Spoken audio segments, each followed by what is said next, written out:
Halo teman, kali ini kita coba bahas tentang batas keberterimaan akurasi. Pengujian analit seringkali tidak langsung diukur, namun dilakukan preparasi yang meliputi antara lain pelarutan, destilasi, destruksi, atau ekstraksi. Akurasi tinggi, maka efisiensi pelarutan, destilasi, destruksi, atau ekstraksi terhadap analit seharusnya memiliki efisiensi 100%. Jadi pada saat kita mengukur akurasi, ini persen R diharapkan 100%. Namun dalam kenyataannya, ini bisa jadi kurang dari 100 atau lebih dari 100. Persen R kurang dari 100 ini akan terjadi penguapan, absorpsi, atau interferensi negatif. Interferensi negatif adalah saat detektor mendeteksi analit tertentu, dia akan terhalang oleh analit yang lain.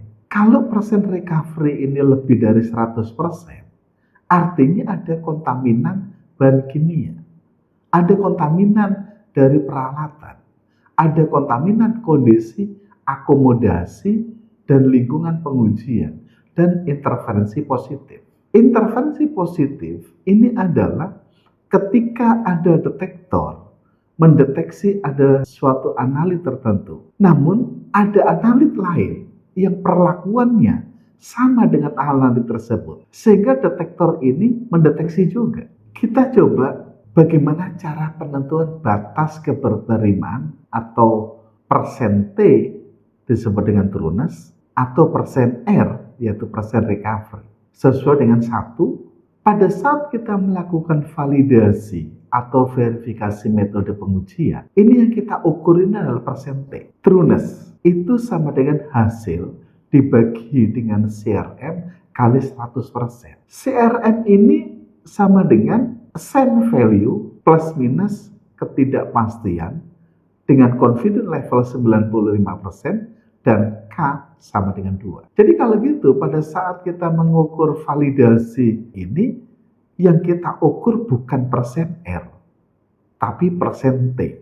Pada saat kita melakukan akurasi metode pengujian, yaitu kita lakukan speaking. Persen R recovery ini sama dengan konsentrasi sampel ditambah speaking dikurangi konsentrasi sampel dibagi konsentrasi speaking. Ini dikalikan 100%. Pengendalian mutu metode pengujian, persen R ini umumnya pada batas keberterimaan 100% plus minus 15%. Tapi ketika metode pengujian ini tidak mencantumkan batas keberterimaan persen recovery, maka kita gunakan tabel AUAC.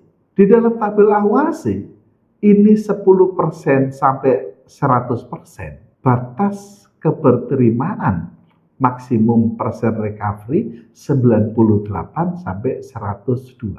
Sedangkan 1% ini 97 sampai 103%. 0,1% ini 95 sampai 105%. 0,01% atau 100 ppm ini batas keberterimaannya 90 sampai 107%. 100 ppb sampai 10 ppm ini 80 sampai 110%. Sedangkan 10 ppb ini 60 sampai 115%. Sedangkan kadar 1 ppb ini 40 sampai 120%. Ini diambil dari literatur The Association of Official Analytical Chemistry tahun 2016. Yang ketiga, pada persen recovery LCS, yaitu Laboratory Control Standard, ini dilakukan pada saat kita verifikasi kurva kalibrasi. Kurva kalibrasi ini memenuhi syarat enggak? Salah satunya adalah dengan persen recovery LCS, yaitu hasil dibagi target kalikan 100%. Pada kurva kalibrasi anorganik, ini batasannya 100% plus minus 5%. Pada senyawa organik, persen RLCS-nya 100% plus minus 10%. Ketika laboratorium ini memiliki control chart akurasi, maka control chart akurasi ini menunjukkan kompetensi suatu lab tersebut. Persen R-nya ini kurang dari 100% plus minus 15% atau kurang dari tabel AUAC. Jadi kalau gitu, tabel AUAC atau di dalam SNI 100 plus minus 15% ini adalah starting point, yaitu nilai awal pada saat batas keberterimaan ini dipenuhi atau tidak. Tapi ketika lab ini mempunyai control chart, ini menunjukkan kompetensi lab tersebut. Demikian yang bisa kami sampaikan. Terima kasih.